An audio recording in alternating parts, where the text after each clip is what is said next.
Unfortunately, the explosion causes a fire truck to crash, so now they have to save the firemen, which they do. I got you.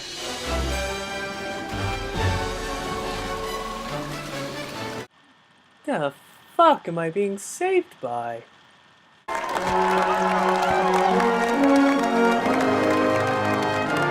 Well, he just did millions of dollars in damage, but fuck it, they look good doing it. Yeah!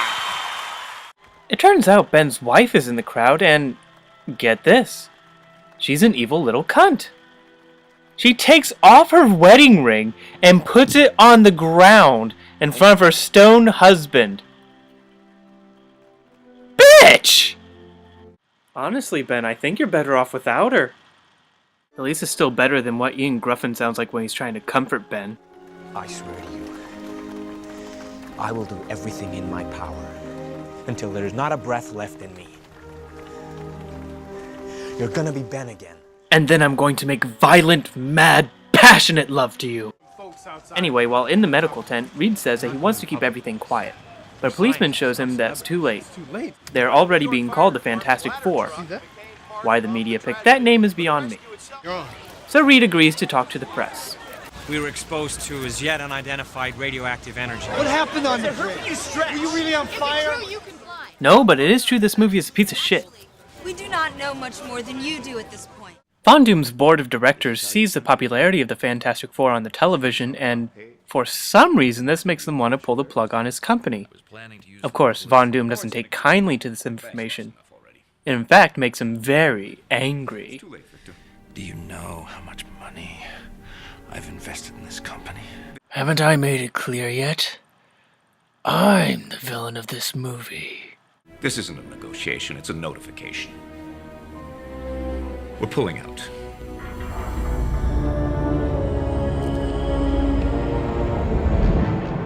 After that, we discover that the Fantastic Four have a newfound popularity. Wanna like you, baby. Say hi. Don't do drugs. Okay, that was pretty funny. When they get on the elevator, however, they realize that Ben is too heavy for them to go anywhere. So he decides to take the stairs. And no one goes with him. They just make him go alone. Nice. They make it to Reed's apartment and they find out that he is all prepared to run some tests on them. Fascinating. So, what do you think? I think you don't get laid very much. Von Doom drops by to see how things are going, and Ian tells him that he's sorry that things didn't go as planned on the space shuttle. And Doom has this to say. You ruined the lives of 4 people. With all due respect, we're both to blame. I told you to abort. Abort? I put my company, my name, billions of dollars on the line. I will not let you make me look like a fool. You make yourself look like a fool. Victor, if we could understand... I don't want to understand it! Case in point. This isn't one of your science projects. I just want to fix it. Fast. So they begin the tests, and they learn that Johnny can get incredibly hot. Ben's entire body is completely solid, and Sue can't turn invisible per se, but Ben light around her. And that's pretty much all we find out. Oh, except for this.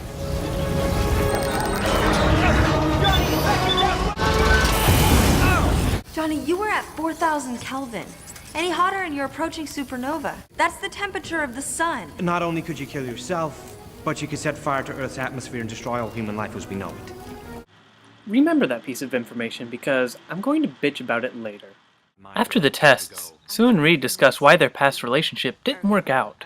I think it was a little bit more complicated than that. I just wanted to share an apartment. What was so complicated about that? There were a lot of variables to consider. No, there weren't. There was you and me. I'm bland, you're even more bland. Honestly, it's like a match made in heaven. We cut to a doctor telling Von Doom that his body is turning into a titanium alloy that is harder than diamonds. But when the doctor says he wants to quarantine Von Doom since the infection could be contagious and they don't know what kind of infection they're dealing with, Von Doom decides to kill him. Yeah, I guess he's evil now. Big shock. I think I'll get a second opinion. Meanwhile, Reed figures out that since the uniforms they wore on the space shuttle were also exposed to the radiation, they can transform with them. However, Ben refuses to wear them because they look stupid, and frankly, I don't blame him. Maybe it's missing a utility belt. After we cut to another scene of Jessica Alba taking her clothes off to get away from some adoring fans, how many times are we going to see her take off her clothes in this movie? We find out that Reed is building a machine that might be able to duplicate the space anomaly and turn them all back to normal. Unfortunately, the machine may take a while to build since the tiniest miscalculation could worsen their condition or kill them. And then we're treated to some scenes from the rejected Fantastic Four reality TV series.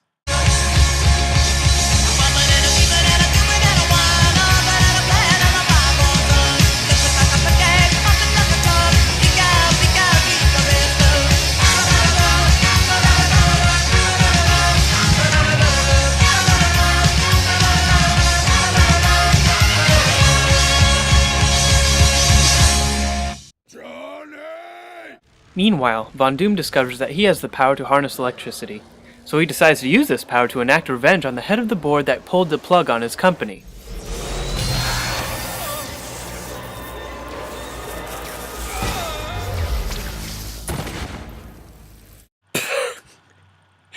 Is this sad to say that I think that's the most entertaining part of this whole fucking movie? I mean, it's just so goofy. It looks like it's something done in a cartoon. They look like they just photoshopped the hole over him. This was 2005, people. The effects should have been a lot better than this. But still, it's pretty fucking funny. Anyway, Johnny gets bored of just sitting around at home all the time and decides to do some motocross stunts. He almost flies. And then the little egotistical bastard just eats up his popularity. So what are your superhero names? They call me the Human Torch. Who does? No one calls you that. That's the Invisible Girl. The Invisible Girl? Well, it must have taken you all day to come up with that one. Reed Richards. I hear you call him Mr. Fantastic. When has anyone ever called him Mr. Fantastic? What do you call that thing? That's it. The Thing. I hate you. So Johnny and The Thing have it out in the parking lot because, well, mostly because Johnny's a major walking douche. And then we cut to Ben in a bar, where we see how much his life sucks. Now, this next scene is actually a genuinely good scene. Just give me the usual and I'm out. All right. Make it a double. Make it a triple. Put it on my tab, Ernie. You got it, sweetheart. Appreciate it. No problem.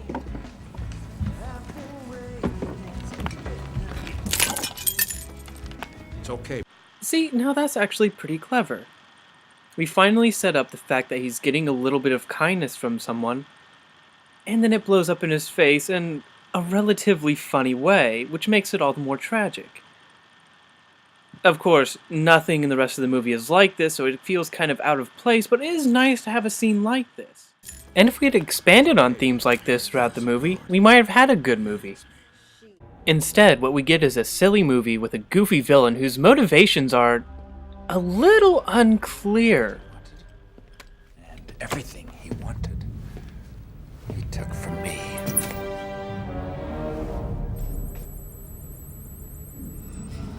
Now it's time to take it back. So, does that mean you just want to get revenge on Reed for stealing your woman? Or do you just want to take over the world? Do you want your company back?